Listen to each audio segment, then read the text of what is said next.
திரு புகழேந்தி, தாவேக்கா ரெண்டு பக்கமும் ஒரு பக்கம் திமுக எதிர்ப்பு, இப்போ சமீபமாக அதிமுக எதிர்ப்பு, ஸோ ரெண்டு பக்கம் எதிர்ப்பை வைத்து ஒரு ஓட்டு வாங்க ட்ரை பண்ணுதோ, அதை எந்த அளவுக்கு எடுத்துக்குவாங்க?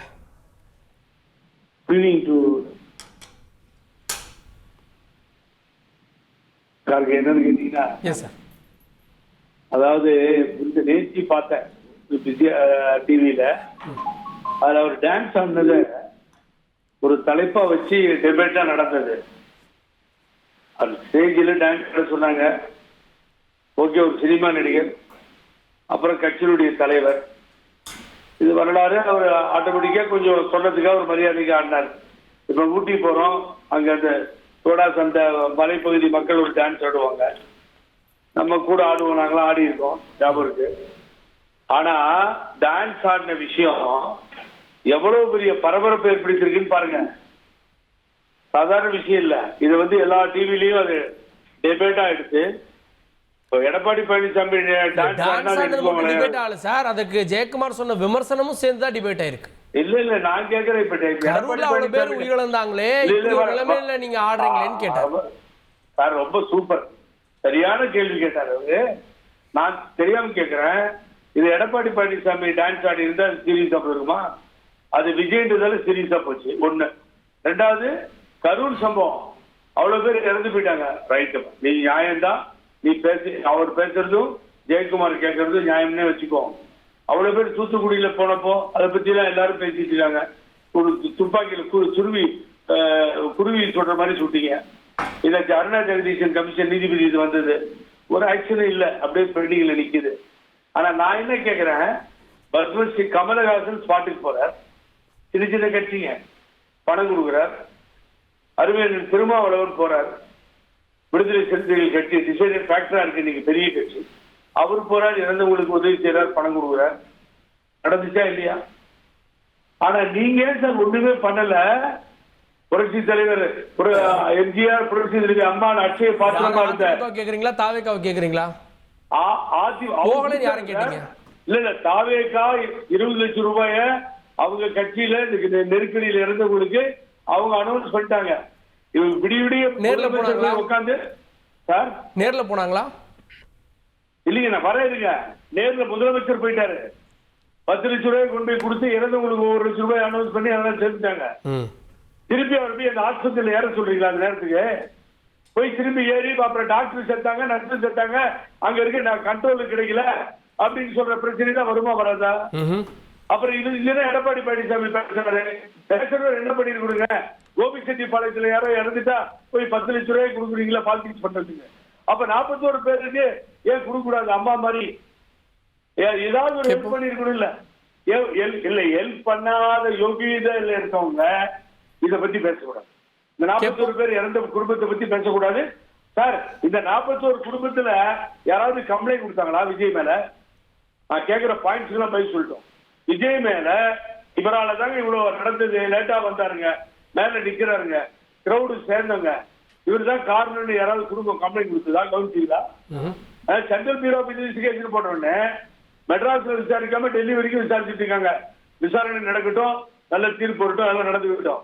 ஆனா 41 பேர் குடும்பங்கள், தமிழ் மண்ணை சார்ந்தவர்கள், நமது உடன்பிறப்புகள், ஏற்கனவே அவங்க அப்பா தாத்தா அம்மா தான் ஏடிக்கு ஓட்டு போட்டிருப்பாங்க.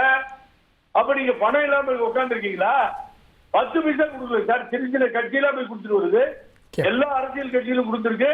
ராகுல் காந்தி டெல்லியில உட்கார்ந்து தலைவர் ராகுல் காந்தி 2 கோடி ரூபாய் கொடுக்குறாரு. பிஜேபி பாரதிய ஜனதா கட்சி கொடுக்குது. ஒரு 10 பைசா ஹெல்ப் பண்ணாம என்ன யோகியது இருக்கு இவர் கேட்கறது? சார், ஒரு அரசியல் கட்சியா சார் பணம்ன்றது அடுத்து ஒரு அரசியல் கட்சியா முதல்ல களத்துக்கு போறது முக்கியம் இல்லையா சார்? அது முக்கியமா, காசு முக்கியமா? சார் நீங்க களத்துக்கு போறதெல்லாம் அப்புறம் சார், அந்த குடும்பம் வாழணும், அதுக்கு ஒரு வேலை போட்டு கொடுக்கலாம்.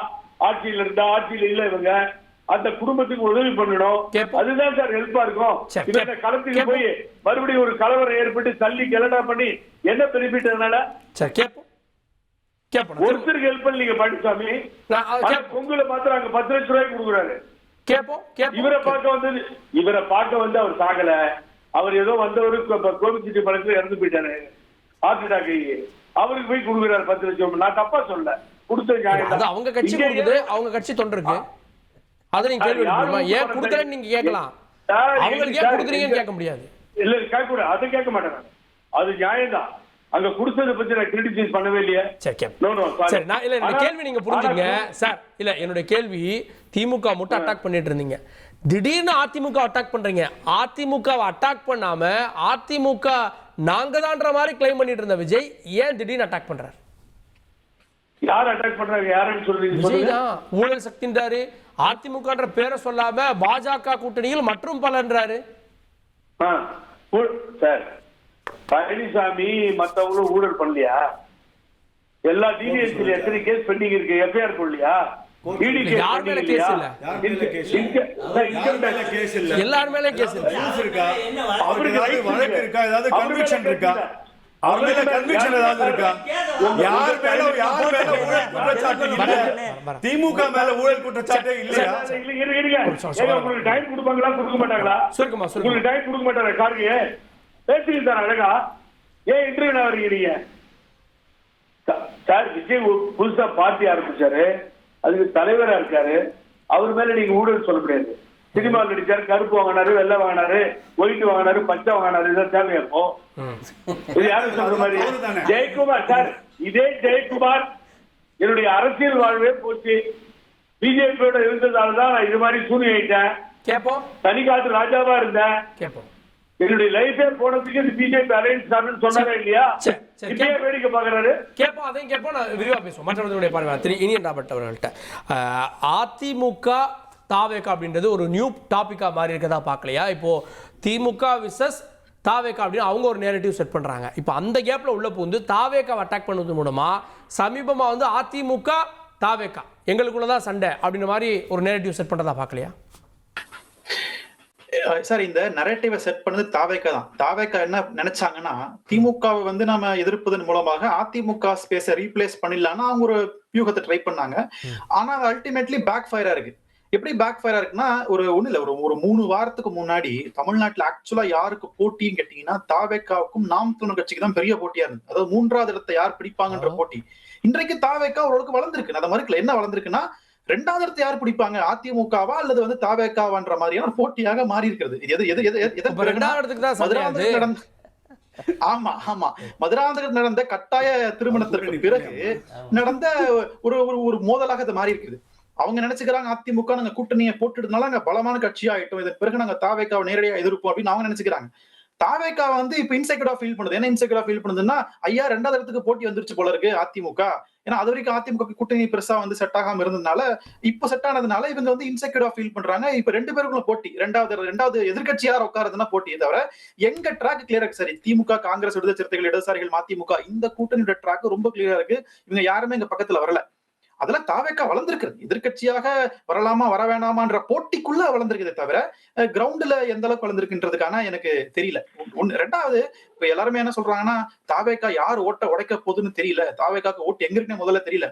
2வது, நான் பார்த்ததுல ஓட்டு சில இடங்கள்ல இருக்கு. எங்க இருக்குன்னு பாத்தீங்கன்னா, யூடியூப்ல இருக்கு, இன்ஸ்டாகிராம்ல இருக்கு, ஷேர் சாட், ஸ்னாப்சாட். இல்ல அதுதான் எனக்கு வீட்டுக்கு வீடு எந்த விஜய் வந்து அவங்க சொல்றாங்கன்னு எனக்கு தெரியல. யாரும் இப்பதான் சொன்னாங்க என்னத்துக்கு முன்னாடி, வீட்டுக்கு வீடு சிவகார்த்திகேயன் இருக்காங்க, நம்ம ரவி மோகன் இருக்கிறாங்க, நிறைய பேர் இருக்கிறாங்க. சோ வந்து வீட்டுக்கு வீடு விஜய் இருக்கிறாரான்னு எனக்கு தெரியல. நான் பார்த்த அளவுல நீங்க யூடியூப்லயும் இன்ஸ்டாகிராம்லயும் கமெண்ட்ஸ் படிச்சீங்கன்னா விஜய் இருக்கிறாருன்னு எனக்கு புரியுது. ஆனா அவங்களுக்கு எல்லாம் ஓட்டு இருக்கான்னு எனக்கு தெரியல இன்னும். அதனால வந்து பூத் கமிட்டி இருக்கான்னு தெரியல, பிஎல்ஏக்ல இருக்கிறாங்களான்னு தெரியல, அமைப்பு இருக்கான்னு தெரியல, அணிகள் இருக்கான்னு தெரியல. எதுவுமே தெரியாம ஒரு கட்சி, ஒரு இல்யூஷன் சொல்லுவாங்களா, இல்யூஷன், அந்த இல்யூஷன்ல வாழ்ந்துட்டு இருக்க கட்சி.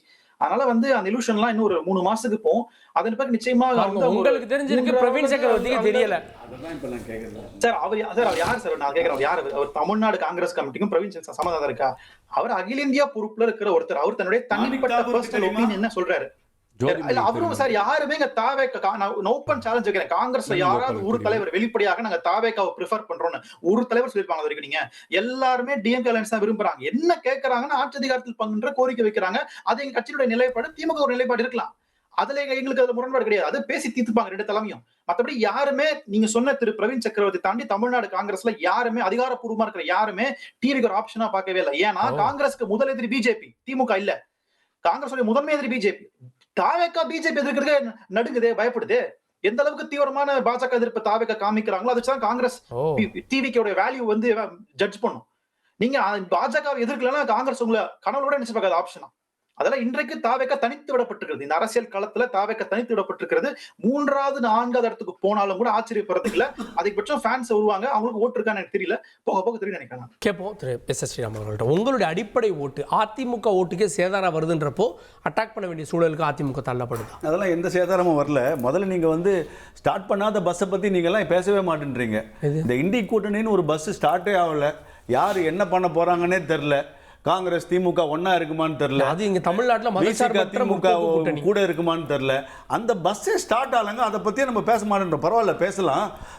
எனக்கு தெரிஞ்ச இனியன் ராபர்ட் வந்து அவர் ஆன்டி டிவிகே ஃபேக்ஷன் இன் காங்கிரஸ்ன்னு நினைக்கிறேன். ஏன்னா டிவிகேலே ஒரு ஃபேக்ஷன் விஜய், இன்னொரு ஃபேக்ஷன் ஆன்டி, அது மாதிரி ஒன்று. இல்லைன்னா இந்த தளபதி அவர்கள் சொன்னார் பாருங்க, மதுரை எம்எல்ஏ தளபதி 4000 ஓட்டு இருக்கிற தொகுதிக்கு வேற எந்த ஆப்ஷன் பெட்டரா இருக்கும்? சேஃபா திமுக இருந்தால் தான் நாங்கள் 2வது நாங்களும் ரவுடி தான் சொல்லிக்கலாம். காங்கிரஸ் தனியா வந்தா வெறும் தொகுதியில் 4000 ஓட்டு இருக்கிற காங்கிரஸ் எப்பங்க வரும்னு நீங்க வேணா பாருங்க. அவங்க அப்புறம் பேசட்டும், தனியா நின்னா எவ்வளவு வந்து நிப்பாங்கன்னு அவங்களுக்கு தெரியல. கட்சிக்குள்ளேயே காங்கிரஸ் திமுக தான். பிரவீன் சக்கரவர்த்தி இன்னைக்கு வரைக்கும் ராகுல் காந்தியை நாங்க திமுகவோட தான் போறோம்னு இன்னைக்கு வரைக்கும் ஏன் ராகுல் காந்தி சொல்லல? 1.5 மாசமா தொகுதி பங்கீடு டிசம்பர் 3ஆம் தேதி போய் ஆரம்பிச்சு நாங்க கொடுத்து கெஞ்சிட்டு இருக்காங்க. எங்களை கூப்பிடுங்க,